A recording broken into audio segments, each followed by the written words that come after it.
but I'm listening. All right, well, I'll get us going. I mean, we have limited time today, but today's meeting with the working group is to focus on the 3 concepts that we presented to the community back in February. The survey just closed this past Sunday. We had a little bit of an extension to capture some events that were happening in the park, and we had a really great response. So what we wanted to circle back on is, we know we're talking about community engagement as a focus at the April 25th board meeting. So with this group today, we wanted to just talk through the 3 concepts: stitch, edges, and regenerate, get your reactions, comments, questions, so that the working group and the board, you know, have a really good thumbprint on the plan as it comes together, because that's an important part of the recommendation and approvals process as well. So we want to make sure we're capturing all of your questions and concerns. So any questions about that as the purpose of the meeting today? And I can share my screen to bring up in order the first concept, and then we can zoom into whatever areas you'd like to focus and discuss. So you should be seeing my screen. This is the plan concept A, stitch. The main feature being the land bridge across Barton Springs Road.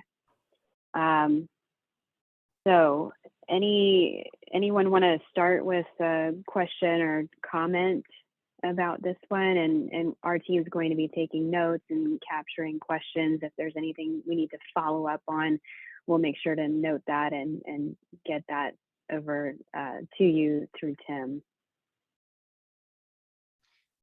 I mean, I'll start with something that's kind of about the land bridge, because I think what I'm struggling with right now is I don't feel like, looking at the 3 plans, they each kind of have obviously their specific theme. And like with this one, it's the land bridge. I guess I'm trying to determine, in talking about the vision plan in the community, like what is the unifying theme of all 3 plans? Like, what is the big thing that we're all behind that gets us to understand the vision, and that everyone supports, and then we're gonna like have likes and dislikes about specific elements like we're talking about, but you know, we understand that overall this is what we're getting, this is what our goal is. And so I feel like the land bridge is kind of that, because it's like this big connection and like showing that this is a natural area that's going to be reconnected, but then it's only in 1 plan. So I don't know, can you help me with that? Like, I'm trying to just sort of articulate, this is what we're doing with the vision plan. And I don't know, I feel like right now it's kind of so, and maybe that's just the process. Mm-hmm. Yeah, so we could go back to the first meeting or 2 where we drafted some goals and received community feedback about those goals, and then refined them and showed them at the second meeting.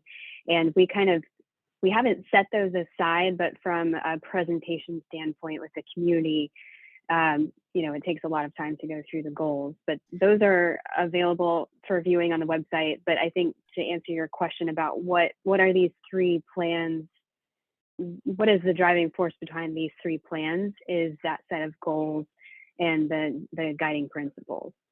But is there a way to like just say it? You know, does it distill down to like a theme that's, you know, this is the overall vision, and these are all sort of strategies for accomplishing that. And here now we're talking about different ways to accomplish it. But I mean, based on all the input you've taken,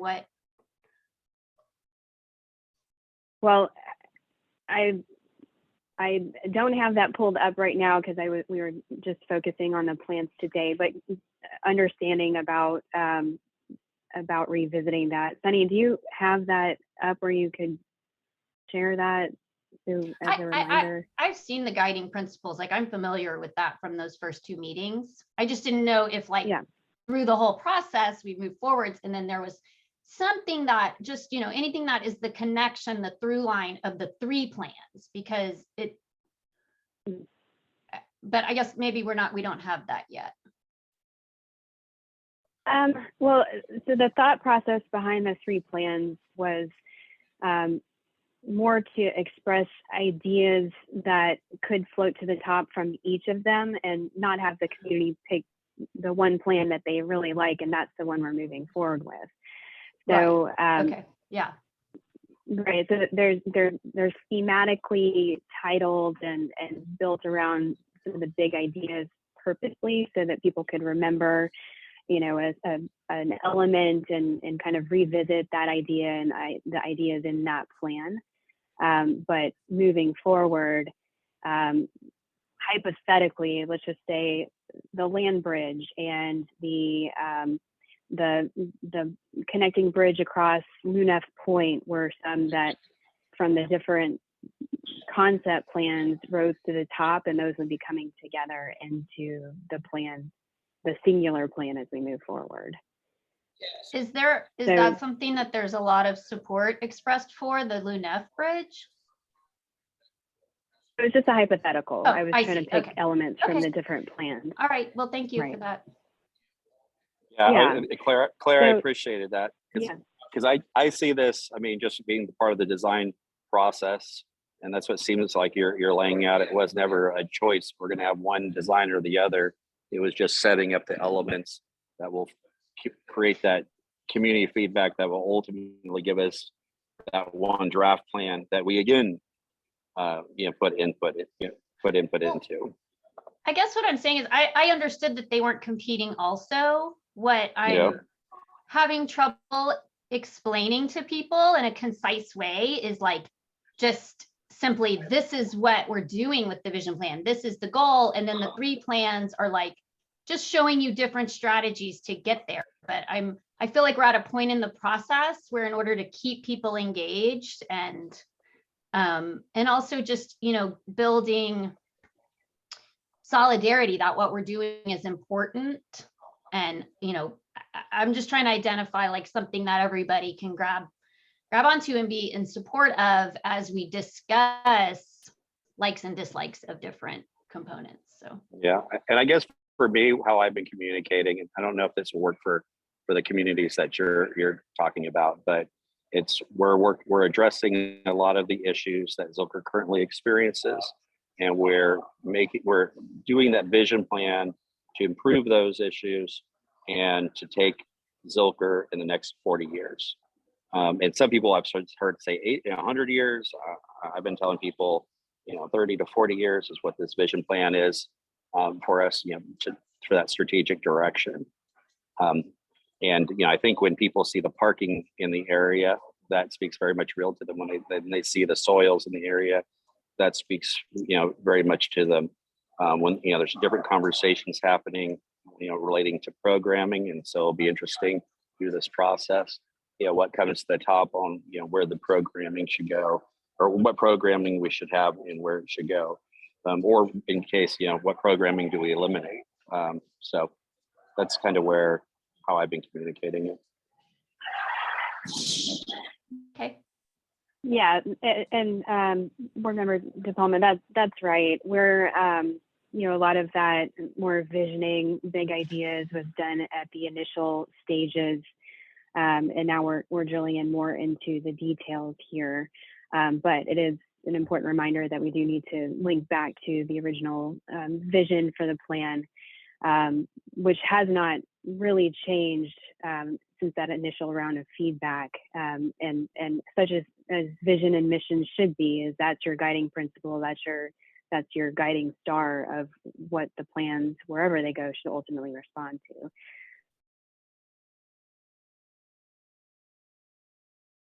So I can search for that if it would be helpful, or have Sunny do that while we talk. No, But let's keep going through I know we whatever have you limited time prepared. today. Yeah, no, go ahead, please. But, you know, Well, I going to your haven't- we're specific not- question regarding the land bridge. Right. This is, well, okay. So this isn't a specific presentation. We're wanting to capture your thoughts as working group members, as Parks Board representatives on these plans. We haven't really gotten a lot of feedback yet from the board on the design, the plan ideas yet themselves. So this is that opportunity. We are just leaving it as an open forum for discussion on anything on Yeah. the 3 plans. You know, well, you originally pointed out land bridge, and you know, and that's definitely all the rage right now, particularly on wildlife. And so but it helps, of course, getting connecting the 2 portions of the park.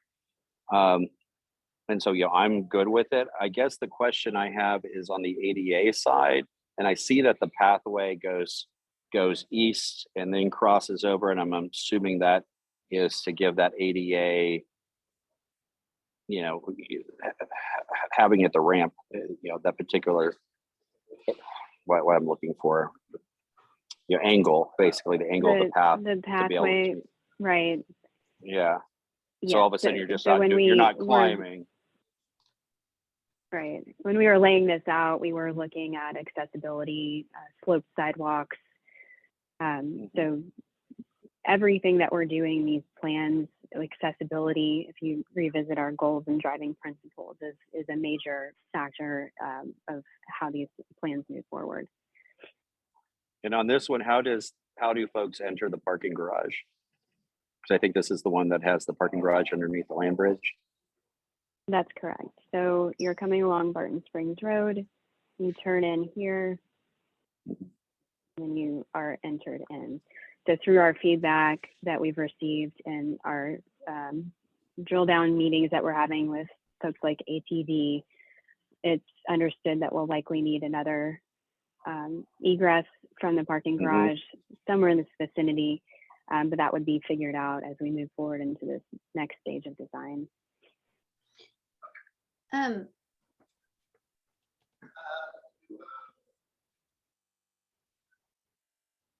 you're comfortable where that land bridge, because I always thought the land bridge would take up like way more land, and that was kind of my hesitation, that I figured that the angle, but I guess that's again why you're having the angle on the path. So, but that you feel comfortable that that's where the footprint would lie to make it work, where you would have the ceiling, the height for the cars and trucks, and it would take in. Yes. It would take in. Okay, let's. Yeah, so we're working with the grade here too. It slopes pretty significantly as you go along Barton Springs Road.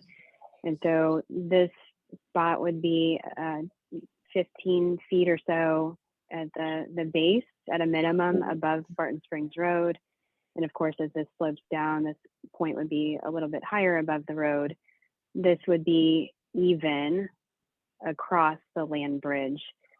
But this is about 100 feet across, so it's not a small or insignificant structure, but that was a thinking behind the footprint here.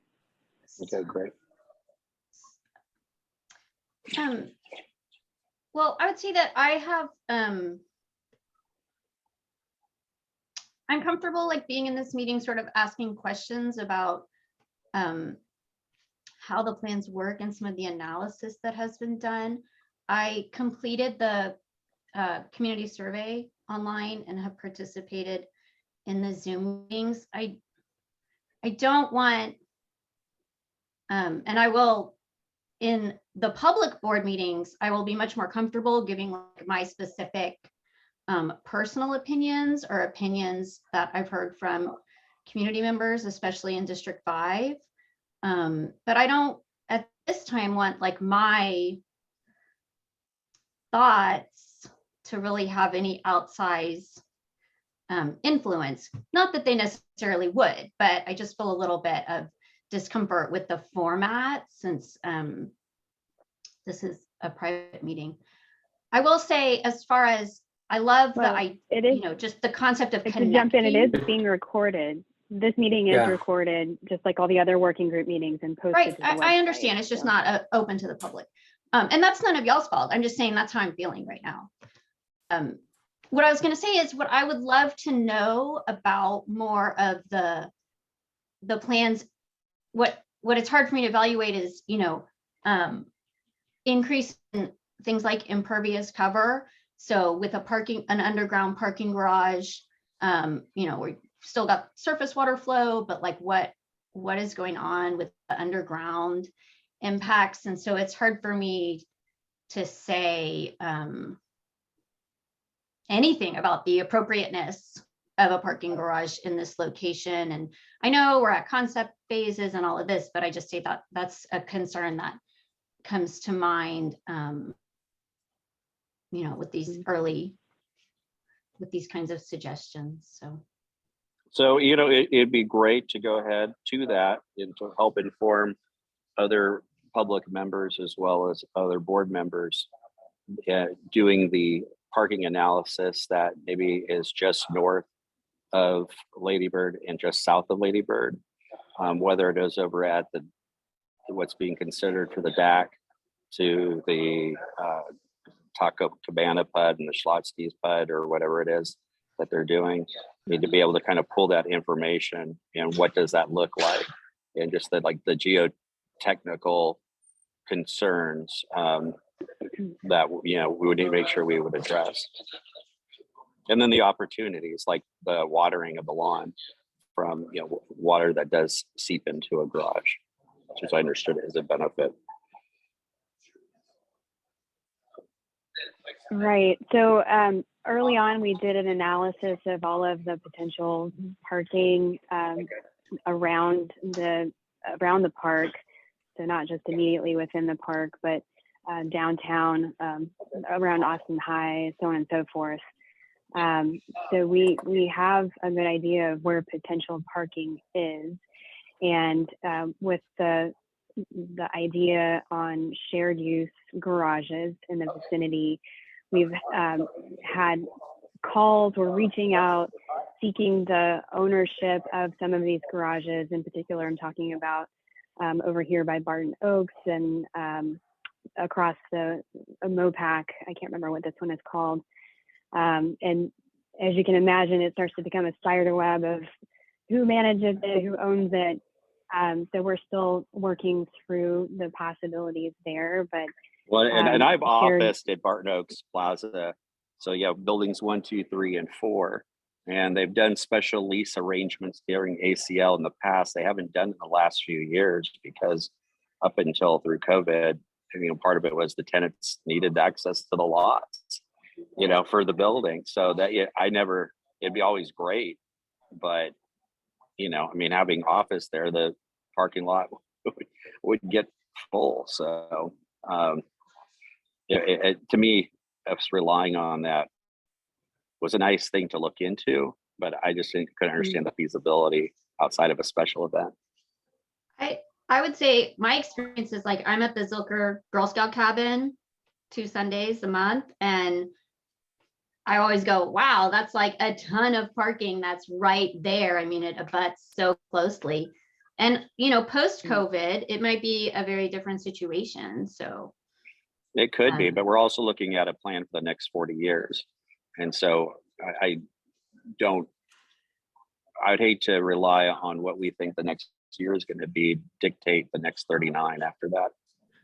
Well, so I'm just letting you know where my thoughts are. And I respect that you have different thoughts. Well, so the plan will still have the shared use garages as a recommendation, because we never know if perhaps the city is able to acquire a garage or they strike a 10-year deal with that garage owner. So we don't want to take it off the table, Sure. But it's going through the process of finding ownership, having those conversations. Some of the ownership is out of state. There's one garage that is sitting on condoized property. So you can imagine an agreement with 20 different owners could be pretty difficult. So I think the takeaway is that it's possible. We want to keep it on the table as an option, but it's not the silver bullet for the parking solution. within Zilker, but a complementary solution. And that's for, you know, this timeline of however long we will need parking garages. We'll have Project Connect coming through at some point, which can start moving a lot of people into the park without needing a car. Maybe there's a more frequent bus route. We've talked with certain council members about a Zilker Flyer as a bus option that maybe comes from some parts of the city. You stop at a park and ride. Perhaps Cap Metro changes their policy about having dogs on board, and all of a sudden you get the people who have been hesitant to take transit because they can't bring their pets or whatever, that now know there's a direct route to Zilker. It's an easy park and ride stop. Claire, I have a I'd question. want to see time. I mean, going forward, as far as something I'd want to see is what would they anticipate the time would be for that flyer from different parts of the city. I mean, I love the idea of like free shuttles on busy weekends, even if there's not specific events, just when we see like heavy use of the Great Lawn and all the different areas and Barton Springs. I think that's a great idea. I am curious, you mentioned Project Connect, and even though I've looked at the map several times, I mean, I was under the impression that the nearest stop to Zilker was over kind of like Auditorium Shores, because it doesn't come up Lamar, right? The trains, I mean, they're just doing a rapid That's right. bus. Yeah, so it would be in this vicinity. So then we know it's a little bit of a trek from that stop to Zilker. But if we start thinking about this as a park system, the DAC, Zilker, everything along the lake, and there's a shuttle that takes you from a shuttle that stop runs that along. loop. Right, it starts to open up a lot of possibilities if we're not thinking front door service potentially from the light rail to Zilker. But one of the things that makes this a destination of these lakefront parks. Right. If Yeah, it's I'm still going to need comfortable and the time frequent, that's a nice way to get around. and fast. Yeah. If we're spending an hour and 15 minutes from Southwest Austin or Dove Springs, more than an hour and 15 to make this happen, and then so now we're 2.5 hours out, and that's under a fast scenario, then I'm gonna say it's a fail. Well, there's two things, right? There's personally getting to the park, and then there's getting around this area. So I think she was talking about a circulator from the train station through this area. And then I think the other issue, the circulator would be great, about the shuttles from other neighborhoods to the park is a different animal. And you're totally correct. It only works if it's a reasonable amount of time.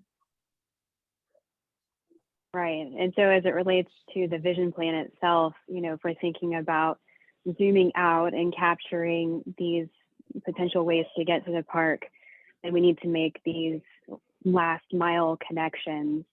And I'm just drawing these as what's on the table right now in the various concepts. So the Lunef Bridge connection, the Toomey Road extension, and enhancements of Barton Springs Road become really important as to making that a viable way for people to get into the park.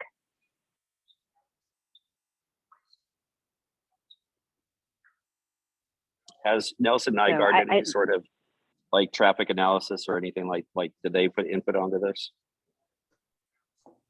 Oh, absolutely, yes. I mean, Consultant. they're transportation consultant, but they're not doing traffic studies, but they are working with us on alignment for best success on the external shuttle, the internal shuttle, the different stops. But the mapping, the route of that shuttle, we gave various options with each of the concepts, but the ultimate plan, you know, we're going to map out the route based on the destinations, how the shuttle would get around, traffic patterns and that kind of thing. As far as the internal shuttle, the example I always like to think about is, I don't know if any of you guys have been to Monterey Bay in California, and they have parking But there's all these signs that say like, you park over here and take the shuttle. And you think like, oh no, I'm going to get a spot by the beach. I'm going to get it. And it's like, no, you're not. And then you go park in their city lots that are far away and you get on the shuttle and it comes right away. It's fun. You get on, you have all your stuff for the beach. You go back, it goes over to the aquarium. It goes this whole area. And once you like admit that it works and it's great, it's a really nice amenity. And I think with Austin, I've been on it. I've been on it. I hate it. Oh, really? See, I guess it's just it the works whole for me, deal. but I think it's just I going to think be. it didn't work. Yeah. I just think it's going to be a real challenge with like branding and messaging to get people to like try it. Yeah, it's definitely a messaging campaign too with Cap Metro for those that are considering it as an option. I understand that there's constituents that will never be something they'll take. My mom would be one example. Like she will never take the bus, but there's a lot of people where that could be an option. And so if you're reducing that parking demand even by a fraction, that's going to help the park, because the visitorship is only going to continue to grow, but the park can't grow. We can't keep continuing to grow the parking spaces. How do we amplify both the parking options, at least for the near term future, until we're not driving cars anymore, whatever that next phase is, along with these other alternatives to get to the park. And so I think that's what one of the biggest challenges that this plan is aiming to achieve.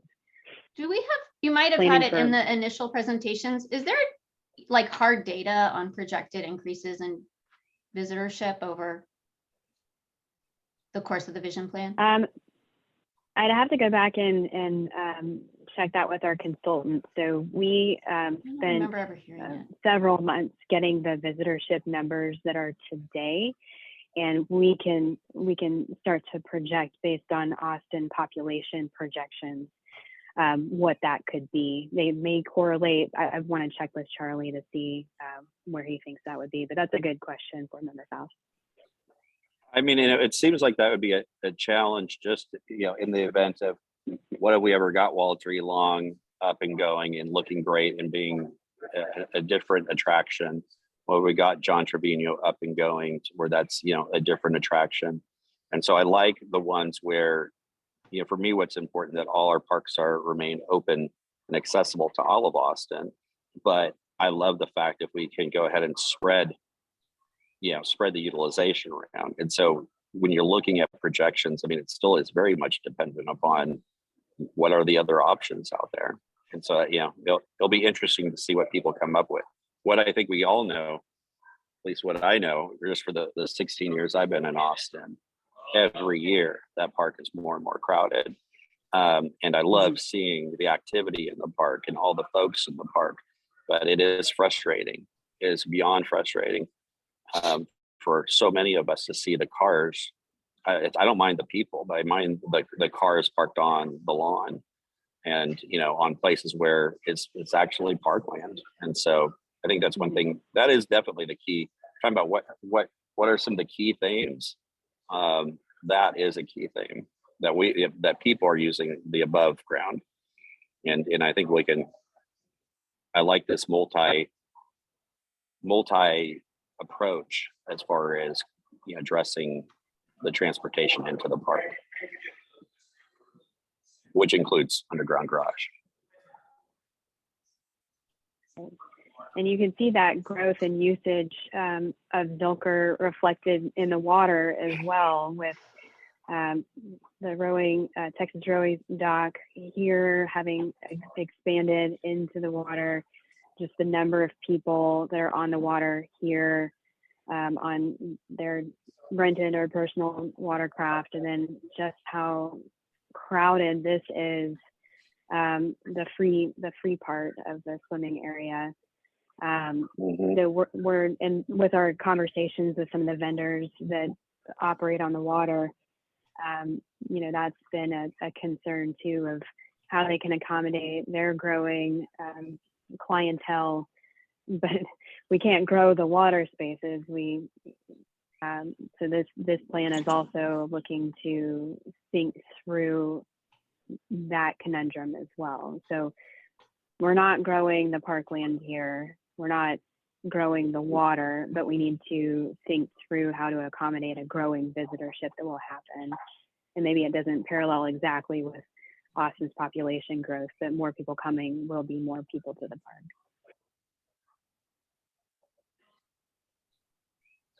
So when you mentioned we're not growing the park, absolutely true.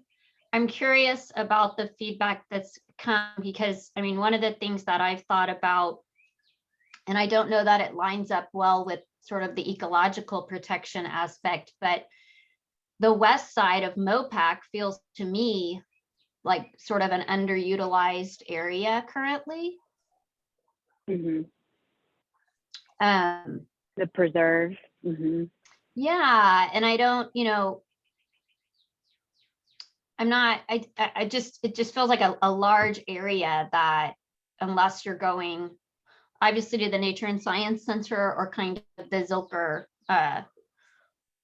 clubhouse, that Mm-hmm. we're not, you know, and I think that was, I remember though, that was one of the things what was in one of the surveys was like trying to sort of utilize this area in a different way. And I think I was told, well, it's ecologically sensitive. There's not that much you can do but trails.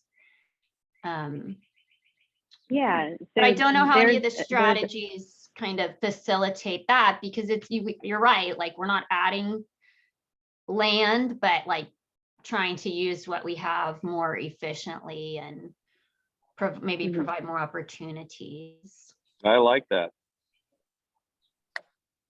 Yeah, so the west part of the park is designated officially as a preserve. And this is the city of Austin's oldest preserve. It was the first preserve that was designated. And there are certain regulations about what can and cannot happen within the preserve. Has to do a lot with impervious cover. And so that's why you see a really light touch on this side of the park. In fact, with some of our discussions with the facility managers, you know, even the addition of a playground in this area, they were a little hesitant to see even that level of improvements here. And certainly parking, extending any parking within this area would be a potential concern. I'm not saying it's off the table, but that's the reasoning why we've been really light on this side of the park. But even just, I mean, I like what you're saying, but even where that playground was, where the shooting center was, you know, the original shooting range, I mean, that's the actual spots itself is pretty open. There's some great trail systems, some entryways for some trail systems, trailheads, but Right. there's space that feels like with the parking there that, yeah, you could have, I mean, it could still have some passive recreational activities that are not trail related. So I would support that. And particularly if it's, you know, somebody looking who's in the area wants to have, you know, something quieter or just, I mean, just moving people over there. There's a lot. I mean, that's one part of the park, you know, and I don't know if you brought that up, Sarah, but where you could park right now and there might be one other car that is part of what's there, maybe about a dozen parking spaces around there, 12 to 15 all in, on both sides of the street. Side. Yeah. And so, you know, and the times I've been there, I mean, like, there's one other car.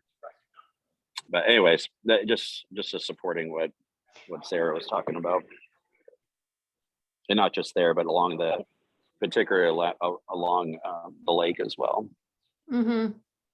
No, I agree. It seems to me like there might be some really sort of thoughtful ways to increase access through, you know, sensitive applications or programming. Right. And, But and something I want to It kind point of always out, feels like this area no one goes to, and it's just like this buffer for rolling wood or something. Well, it's like the boneyard, right? I mean, you got the Well, where's the yeah. boneyard at? That part down there it's really, really Yeah, unfortunate. it is. It's such prime parkland, and I, it.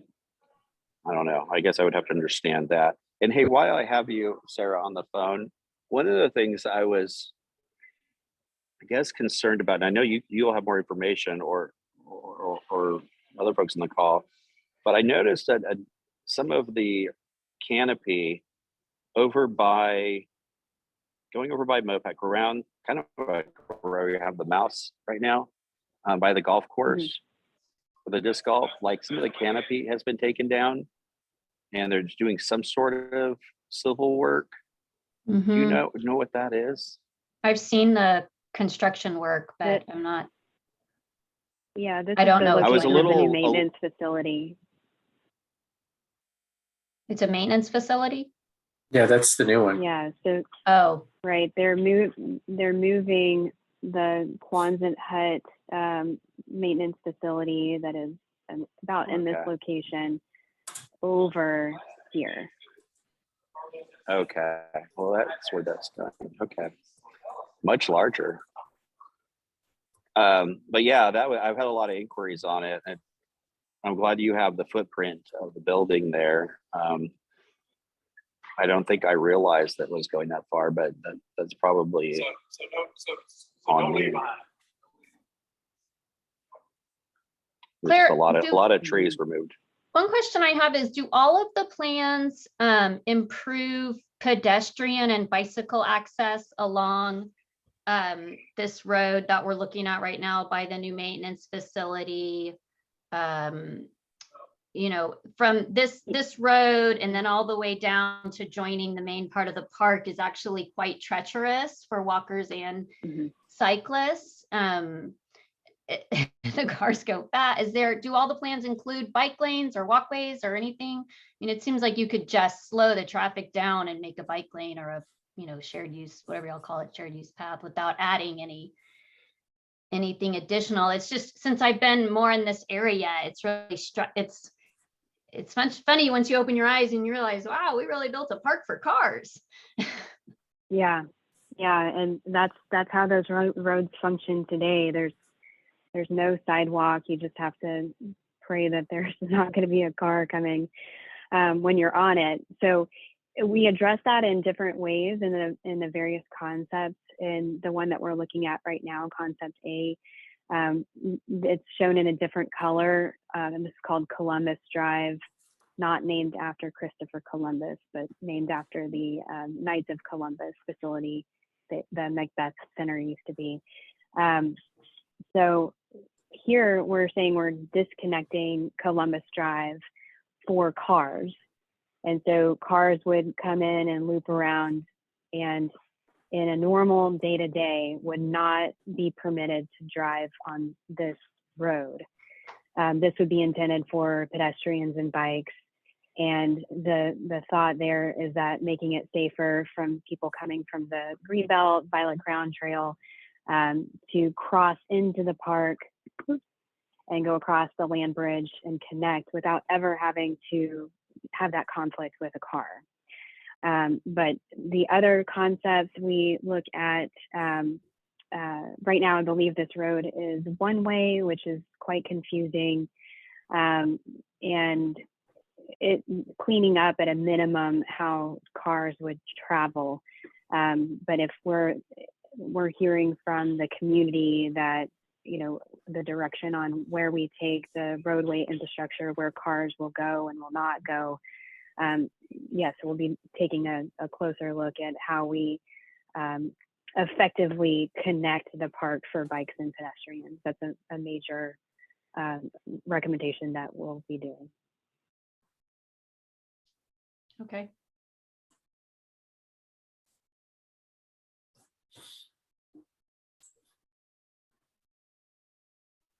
Let me pull up another, the edges plan.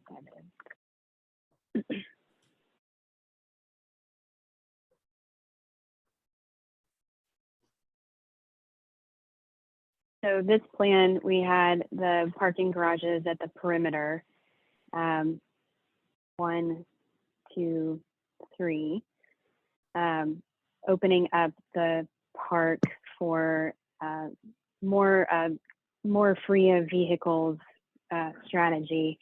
So Stratford Drive also in this one is realigned on the west side of MOPAC. We'd be interested in getting your thoughts on some of these elements, such as the realignment of MOPAC and freeing up both Stratford Drive and Lunef from cars and intended for bikes and pedestrians. So let You me can just see here, ask, we've because also, I never quite got this. So can you kind of show me with the mouse? I see, so you basically got Stratford Drive on the west side of MOPAC now? That's what that's Mhm. intended to be? Yes. That's okay. So when you say realignment, okay. And so that looks like basically a road, a grade level road where there's not currently Right. one.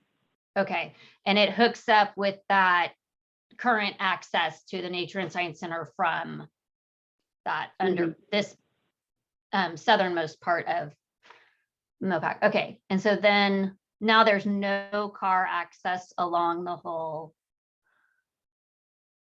Right. This becomes a pedestrian and bike.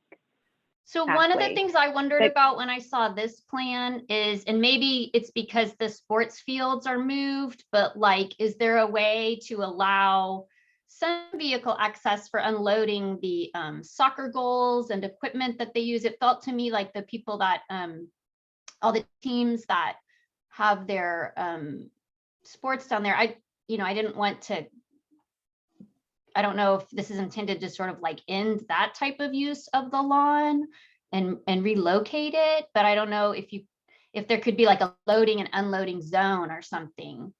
Because you got, if Yeah, you're gonna have a soccer yeah. game, you need coolers, you need balls and equipment, and you can't bike it there, I don't think. It's a good point and something we'll look into based on where we head with Stratford. But this would be intended for bikes and pedestrians mainly, but if a service vehicle like a gator or a small pickup truck needed to come with equipment, these pathways would be built construction-wise to accommodate that level of heavy traffic. But it wouldn't be intended for everyday use, having a car on there. Yeah, I mean that wouldn't suffice for the Saturday or the Thursday afternoon, soccer folks. But so I guess what would that look like? How would they use the Great Lawn right now under this plan? Like where would they park? And let's walk through that real quick. Where would they play? Well, I'm assuming they play say that? on just the normal folks, because we don't have organized soccer. We don't have the right now. But so the folks who are on what we have identified two in this map, but the Great Lawn. Mhm. And so they're coming there playing on a Saturday or Thursday after work. Mhm. Mhm. Where do they park to play there? Right. So Or are they no longer playing? there's a garage. Well, there's a garage option here. There's a garage option here. Mhm. And this, we have to think too that there would be an internal shuttle, at full build out, full realization of the plan, that you could walk along this pedestrian and bike only path to get to the garage. In this option, we do have on-street parking as well for those who would be lucky enough to snag a spot there. And there's also this garage in this scheme off of AV Morton with more convenient bridge access. So you've got your rugby field here, all of the Great Lawn here, and then an additional polo field lawn. So people aren't just going to one spot now from wherever they can get access to. If they are driving, they've got multiple spots to go to. You know what looks like a good place to play soccer is the top of that parking garage. Mhm. Good. And the new Bowie High School parking garage has tennis courts on top of it because they are so limited on impervious cover. Yeah. Yep.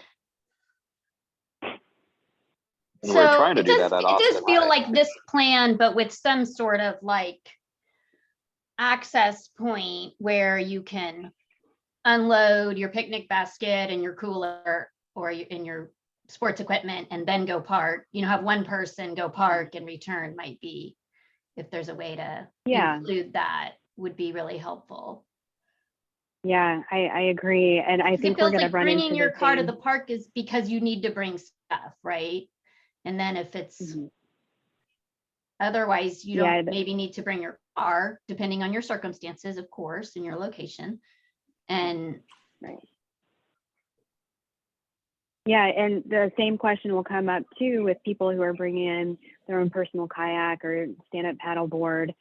Do we need to have an upfront 50-car lot just for those people who are going to be accessing the water? Or is it here, drop off your watercraft, and then we go to a more centralized parking spot that is not just your front door to the water, like some people are used to now? It's not ideal to leave. Obviously, you can't leave your kayak and go park your car. I get that that's a really big problem. However, I also, just building a parking lot right next to the water so that you can bring your big car and bring your personal boat, and sort of removing that space from the communal space is also a tough pill to swallow. I was recently at this park way at the bottom of Quinlan Park Road down on Lake Austin. That's a Travis County park, and it's a beautiful spot. That is I can't even say it right. The park is a parking lot. That's all there is there. So you can put your boat in the water, and I get it. Boat access is challenging, but it is hard to get on board with building a new parking lot just for private craft. It feels like, and like kayak and that sharing can be overcome with where we need to go. Like kayak sharing, or maybe a kayak locker. They do it in gym lockers all the time. You have a temporary code, or or even a volunteer attendant who, as you go drop your car off, you can and lock come up back, the boat while you go park. Yeah, you can do that. Yeah. So there's some solutions there, but you're right. We don't build big flat surface parking lots anymore near the water. It's just not the best use of precious especially parkland property like that. Along that front, we have had some conversations with some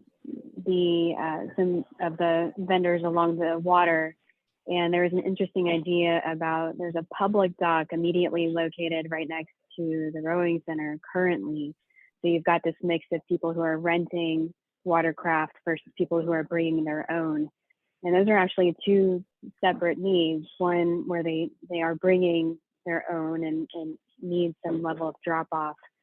And so if we think about separating those, the rowing center or any vendor like that could better utilize an internal shuttle system too, because people aren't bringing their own boat. They're just going to rent a watercraft from that vendor.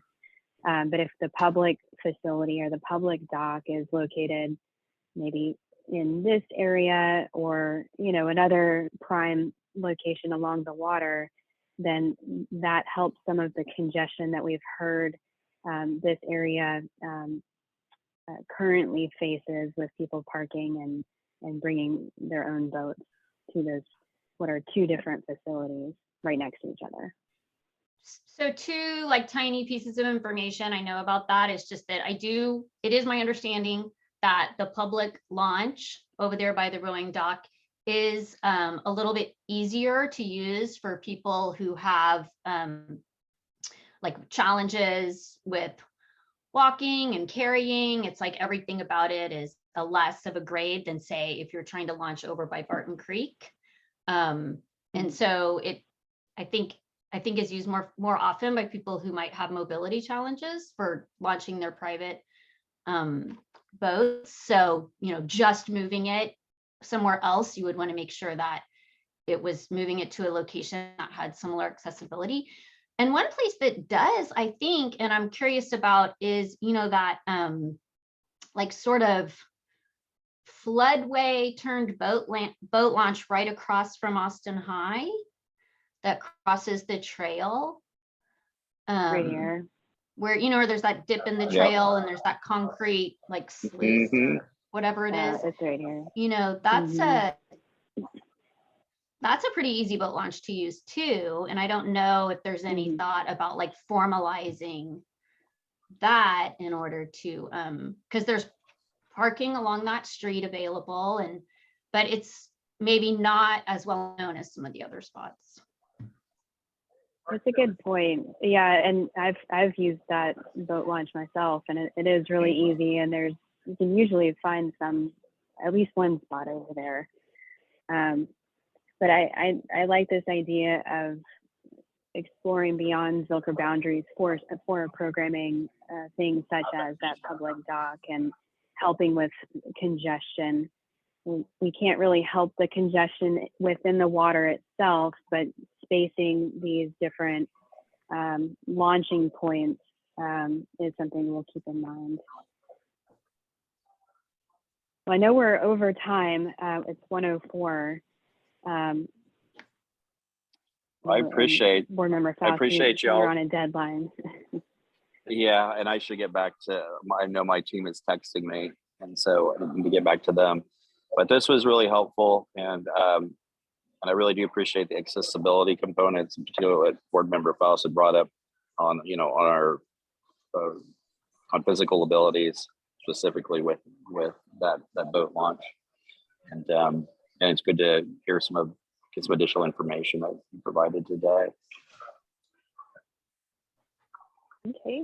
Well, if you have any other thoughts or comments, questions on the plans, please do send them our way. We're happy to answer those, and we'd love to continue getting your thoughts on the plans as these evolve, especially if you have questions with your networks.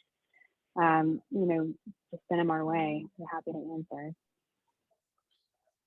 Okay. Thanks very much. Appreciate it. Thanks, everybody. Have a great day. Sure. Bye. Thanks. Bye.